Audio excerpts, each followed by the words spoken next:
In this video, I will show you how to fix Crunchyroll not working on Android. First of all, make sure you check your internet connection and ensure that you're connected to a stable Wi-Fi connection. You can also try switching between mobile data and Wi-Fi.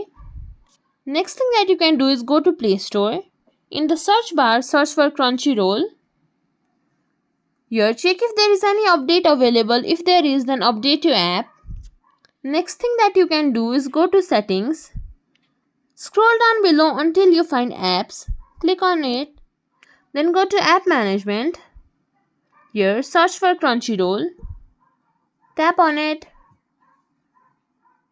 Then click on Force Stop.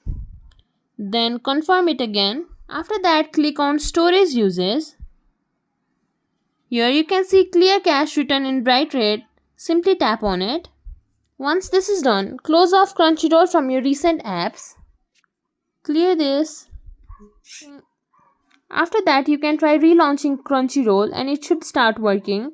If it still does not work, you can simply tap and hold on the Crunchyroll icon, then click on Uninstall, then install the app again, or press and hold the power button until this power menu will appear. Slide this up and then restart your device. After it's restarted, you will be able to use Crunchyroll. If you think this video is helpful, please like, share, subscribe to our channel and leave us a comment down below. Thank you for watching.